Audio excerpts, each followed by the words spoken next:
Le serpent intérieur. Comprendre l'ego toxique.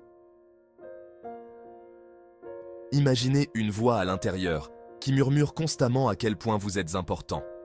Cette voix, votre ego, n'est pas toujours mauvaise. Elle nous aide à naviguer dans le monde.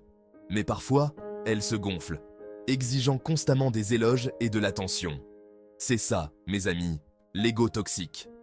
Un ego toxique vous fait croire que vous êtes supérieur, que vous méritez plus que les autres. Il se nourrit de la validation externe, les likes, les compliments, les possessions. Cette faim insatiable de reconnaissance vous rend aveugle aux besoins et aux sentiments de ceux qui vous entourent. Comme un serpent enroulé autour de votre cœur, l'ego toxique murmure des doutes sur les autres, alimentant la jalousie et le ressentiment. Il vous convainc que le monde tourne autour de vous, rendant impossible toute véritable connexion avec les autres. N'oubliez pas qu'un ego sain est une question de respect de soi, pas de supériorité. Il vous permet de célébrer vos réussites sans diminuer les autres. L'ego toxique, quant à lui, se nourrit de la comparaison et de la compétition, vous laissant insécure et menacé par le succès des autres. Connexion empoisonnée. Comment l'ego sabote les relations? Imaginez que vous essayez de construire une maison sur une fondation de sable. C'est à cela que ressemblent les relations bâties sur un ego toxique, instable et éphémère.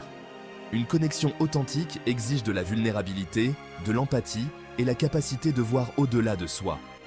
Un ego toxique, cependant, donne la priorité à l'autopréservation et au contrôle, rendant pratiquement impossible toute intimité véritable. Lorsque vous êtes consumé par l'ego, vous vous souciez davantage d'avoir raison que de comprendre le point de vue de l'autre. Cela conduit à des disputes constantes, à des malentendus et à une rupture de la communication. De plus, le besoin de contrôle se manifeste souvent par de la manipulation et de la possessivité dans les relations. Vous pourriez vous surprendre à dénigrer les réussites de votre partenaire pour maintenir un sentiment de supériorité. Ce comportement toxique finit par repousser les gens, vous laissant isolés et seuls. Des signaux d'alarme. Reconnaître un ego toxique. Reconnaître un ego toxique en soi et chez les autres est la première étape pour se libérer de son emprise. Voici quelques signes révélateurs.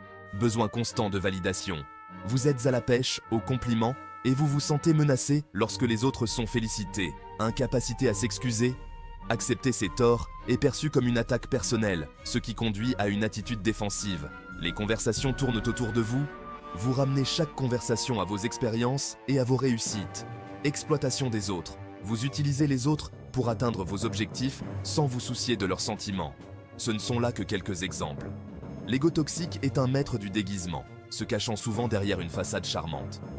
Soyez attentif à ce que vous ressentez en présence de quelqu'un. Vous sentez-vous épuisé, incompris ou manipulé? Faites confiance à votre instinct. L'ego toxique est étroitement lié au narcissisme, un trouble de la personnalité caractérisé par un sens grandiose de sa propre importance et un manque d'empathie. Bien que tous ceux qui ont un ego toxique ne soient pas narcissiques, les deux partagent des similitudes frappantes. Les narcissiques ont soif d'admiration et d'attention, ayant souvent recours à la manipulation et à l'exploitation pour satisfaire leurs besoins. Ils ont du mal à établir des liens authentiques parce qu'ils considèrent les autres comme des objets à utiliser pour leurs propres bénéfices. Cette incapacité à se connecter à un niveau plus profond conduit à un cycle de relations superficielles qui finissent par laisser le narcissique vide et seul. Il peut être entouré de personnes, mais il est en manque d'amour et de connexion authentique. Apprivoiser l'ego toxique est un voyage, pas une destination. Cela demande de la conscience de soi, de l'humilité et la volonté de se confronter à des vérités inconfortables sur soi-même. Voici quelques mesures que vous pouvez prendre. Pratiquez la pleine conscience.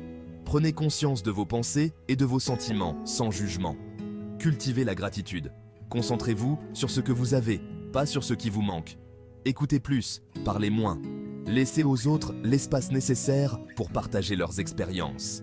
Célébrez les succès des autres. Réjouissez-vous des réussites de ceux qui vous entourent.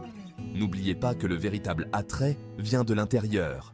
Il s'agit de la gentillesse, de l'empathie et de la capacité à se connecter aux autres à un niveau plus profond. En apprivoisant l'ego toxique, vous laissez place à l'authenticité et à la vulnérabilité, permettant à votre lumière intérieure de briller. C'est la clé, mes amis, pour débloquer une connexion authentique et un bonheur durable.